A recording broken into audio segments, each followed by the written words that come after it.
Balik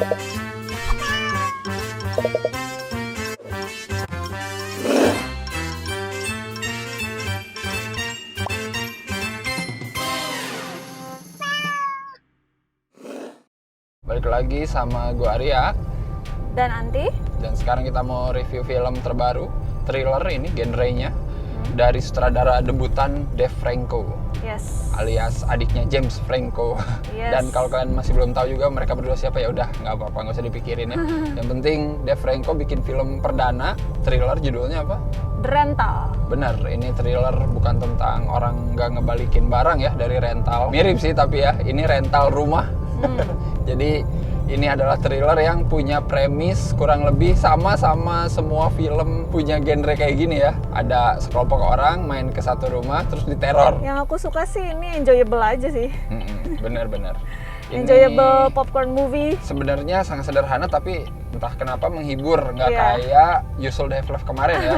Maksudnya Usual Have Love punya potensi kayak gitu, cuman entah kenapa agak boring gitu ya. Iya. Kalau ini cukup menarik aja gitu. Walaupun kita udah tahu nih, pasti nanti ada setan meneror atau apakah Sesuatu. itu. Iya, sesuatu gitu, tapi ternyata bisa dibikin cukup engaging sih. Dave Franco bisa ternyata ya mengeksekusi adegan-adegan yang cukup menegangkan gitu. Kita liatin dulu karakter protagonisnya, terus nongolin satu karakter yang punya rumah yang direntalin itu ya, yang kayaknya brengsek gitu ya.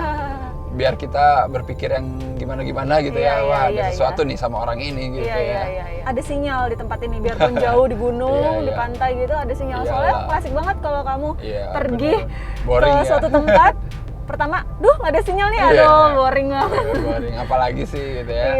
Iya. Kalau ini tuh dibikin ya normal aja gitu, kayak lu nggak mungkin deh kayaknya kena masalah gitu di tempat yang sebenarnya yang nggak terpencil amat gitu. Cuman ya gitu dia, kita mungkin bakal bertanya-tanya siapa sih sebenarnya pelaku yang meneror mereka gitu, sampai mau babak 3 banget baru gitu di reveal. Iya. Emang sih dari awal kita udah diarahin ke si yang jagain itu gitu. Iya.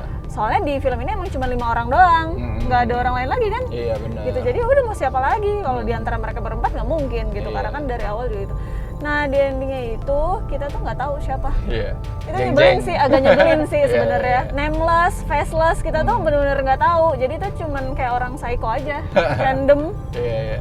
Yang nggak jelas motifnya apa gitu, itu agak nyebelin sebenarnya. Iya sih, psikopat mah nggak butuh alasan kali ya untuk ngincer orang gitu ya. Cuman ya di film ini emang kayaknya si Dave Franco nggak mau kayak ngulik siapa gitu ya psikopatnya gitu. Iya sih. Kayak ya udah aja lah, ini mah lu Lo apes aja. Iya apes aja gitu, lu liburan terus lu salah sendiri gitu, ya apes gitu. Terakhirnya menarik kan, dia kayak masuk ke Airbnb manapun gitu ya, terus masang semua alat kamera dan lain-lain gitu. Cuman ya kita nggak pernah tahu gitu, yang dia pantau korbannya itu bakal dibunuh semua atau cuman ya pervert aja gitu, iseng. Soalnya di footage terakhirnya itu yang yang hitam putih itu, yang dia udah mulai ke rumah baru, itu tuh kayak udah banyak orang berganti tapi nggak diliatin ngebunuh nggak sih?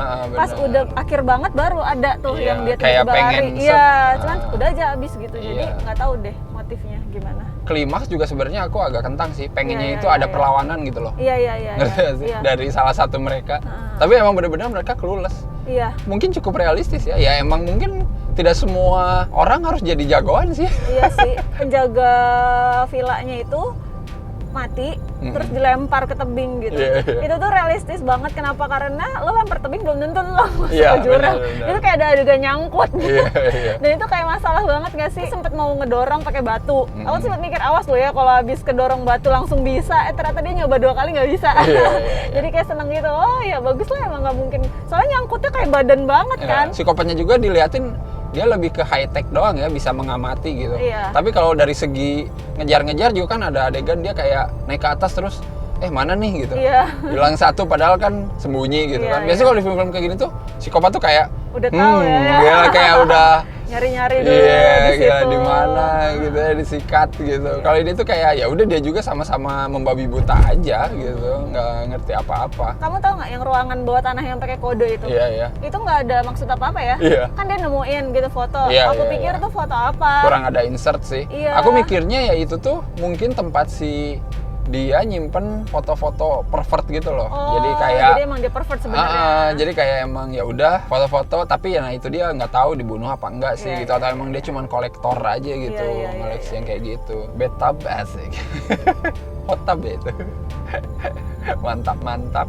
Selalu ya Anda, itu tuh awal dari kehancuran. Makanya jangan aneh-aneh deh, sumpah. Namanya juga terbawa suasana. Nah itu makanya kalau udah laki sama perempuan berdua, suasana kayak gitu, udah mending pada tidur aja. Sumpah nggak usah dilanjutin, masih ada apa-apa. Ya daripada apa-apa, mendingan di apa-apain. Apa sih? Mesti dirukiah nih anak. Mereka satu persatu mati, untungnya dibuat cepet aja gitu. Itu sih yang lumayan memorable. Jadi ya udahlah. Emang udah mau beres filmnya gitu kan. Ya filmnya cuma 88 menit iya sih. gitu, jadi emang nggak didragi-dragiin juga sama si Dave Franco, jadi ya udah gitu, kelar aja. Kalau misalnya kita nyewa Airbnb, itu kita nggak pernah tahu loh. Ada kamera disimpan atau kuncinya bisa diduplikasi gitu, kita nggak tahu. Ganti kunci semua, iya benar. Terus atau enggak kita kasih slot tambahan kalau misalnya kita bobo gitu. Jadi selain kunci ada itunya. Iya benar. Film ini cukup nunjukin realita itu sih, yang cukup mengerikan gitu. Apalagi tren ya Airbnb, nyewa di mana-mana udah rame gitu kan. Kita nggak pernah tahu ada orang kayak gini gitu, psikopat, pervert ya gitu. Mending pervert ini psikopat sekalian. Dibunuh lagi gitu ya. Kayak ini film ya nggak mending sih, pervert juga. Skornya berapa nih untuk The Rental PS? 7,5. Asik. 7,5 CCTV dari 10 buat aku. Boleh lah ya. Kalau aku sih 7 dari 10 lah. Ini sebagai debutan Dave Franco, not bad sih maksudnya. Dia bikin film dengan genre yang sangat sudah pasaran gitu ya, dengan premis yang sangat pasaran juga gitu ya. Tapi at least dia masih bisa dibikin dikit-dikit beda lah narasinya gitu ya. Ada sedikit konflik internal lah, selingkuh lah, psikopat lah gitu, dan semuanya itu terasa realistis aja gitu, natural berjalannya, jadi nggak kayak aneh banget gitu, nggak kayak maksa banget, jadi ya not bad sih. Silakan kalau kalian penasaran sama thriller model gini, atau yang masih belum bosan gitu nonton thriller model sekelompok orang main ke rumah terus diteror, cobain nonton ya. Posternya juga menarik sebenarnya kalau ngelihat rumah dibalik gitu, terus ada orang jatuh walaupun nggak ada tuh adegan-adegan itu ya orang jatuh sih ya, secara literally jatuh gitu ya dari tebing, tapi ya udahlah gitu aja sih. Oke, kalau gitu seperti biasa jangan lupa apa aja? Jangan lupa like, comment, subscribe, follow Instagram Cinecrip. Betul, dan juga beli kaosnya Cinecrip ya, masih ada dimanapun kalian berada.